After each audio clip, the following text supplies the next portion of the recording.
Hey, what's going on? It's your boy KAG here, and today we're going to be talking about the Nintendo Switch and power. Now, a lot of people like to go on the tech side of things to talk about power, but we're not going to do that in this video. We're actually going to be discussing basic facts and stuff we actually know about the actual console, because none of us truly know what the actual power level of the Nintendo Switch is.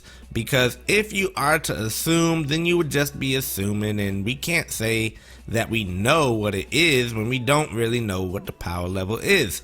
So what we're going to do is we're going to work our way around it in a different type of aspect. Now, as a lot of y'all know, majority, or should I say all of the developers that are actually working on the Nintendo Switch that have actually came out and said that they are going to be working on it, or have said that they have checked it out in some form or fashion, have had no complaints about power or anything like that.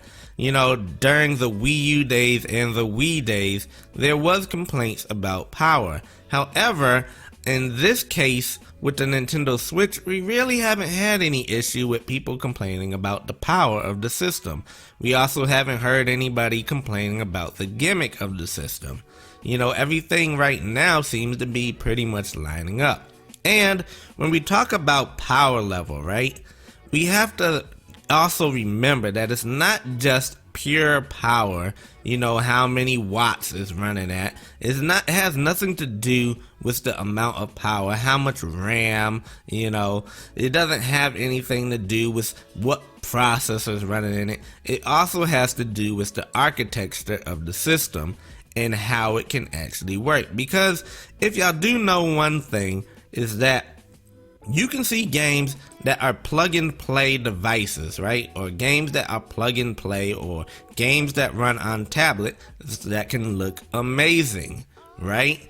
And they can look on par with a lot of the games that we get on the current consoles. Granted, PCs can go up and they can also come down, but PCs, they vary, and when you have a PC, each PC is different, and so they have to make their games scalable. But, you know, making games scalable is not really that difficult in today's time, because if you actually take a look at the Nintendo Switch, with the way that it runs, you know, where you're running at full speed when you're on like console mode, when you have it actually docked, and then when you take it on the go, it kind of decreases as far as like spec wise. Well, not really in specs, but it, like a laptop, it decreases in the way that it actually runs. It's running on a lower power, so the frame rate may drop down. Let's say if it was running at 60 frames per second, it may be now running at 30 frames per second. Or it could be in the form or fashion of, rather than you having, you know, a million blades of grass, now you only have maybe 500,000 blades of grass that are out there. But as far as the power that we have heard about the Nintendo Switch, we really haven't had anyone complaining about it. As a matter of fact, if you take a look at this game right here, Seasons of Heaven, which is an indie game, by the way, that looks really amazing. If we actually take a look at this and we see the actual grass, the atmosphere, you know, the foliage of these trees, everything like that, you would pretty much say that this console has to be somewhat on par with the other consoles, whether it's the Xbox One or it's the PlayStation 4. It's somewhere within that range. Now, me personally, I think it's actually going to be a little higher than the Xbox One, but the fact that this console can actually run these games is pretty amazing considering its form factor. Now, regarding its form factor, we also have to remember that games no longer use that older architecture. Well, the architecture is still the same, but you have to remember, it's been like 3 or 4 years since the current consoles have came out. So, you know, with that in mind, everything advances, and there's been a lot of advancements in technology since 3 or 4 years ago when the PlayStation 4 came out, or when the Xbox One came out. It's advanced. Technology advances. It's the same thing with mobile. Mobile advances at a much higher rate than your current consoles. Although a lot of people like to say, yes, granted, it does actually enhance at a faster rate. Consoles still are king, or PCs still are king, which I can agree, PCs are still king.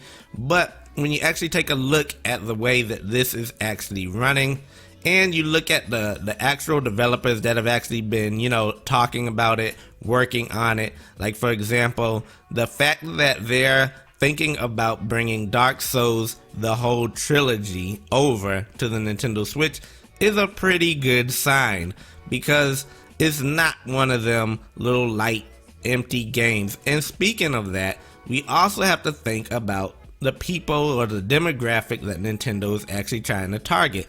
Even if you take a look at Super Mario Run and the current commercial that they have running for that game, you'll see that they have actually targeted that older audience. And with them targeting that older audience, that means that they're gonna want more mature games on there, like Skyrim or Dark Souls, or maybe even Red Dead Redemption or Grand Theft Auto, Call of Duty, these types of games on this system. And I think that Nintendo is really trying to put an effort towards actually getting those games on this console from day one. And it's pretty clear that that's what they're doing. Now, whether or not we see games like Andromeda show up, I actually very much suspect we will see them. I just think that they haven't been announced yet. But in regards of power and people's concerns, I really honestly wouldn't really worry about it. I think the power is going to be just fine. I was sitting there watching some gameplay on, Jimmy Fallon, and when they actually did the explosion on there, was the bomb that rolled down the hill, or should I say the stone that rolled down the hill and hit the bombs. The explosion looked great. There was no choppy frames or anything like that. The FPS was right on point there. So yeah, in terms of power, I wouldn't really worry about it, and I don't expect Nintendo to announce what exactly is going to be running at the actual January 12th event. But anyways, let me know what y'all think about all this down there in the comment section. If you think the power level is on par, or if you think it's greater or lesser than the current consoles, let me know down in the comment section. But anyways, it's your boy KAG, and I'm signing out. Peace.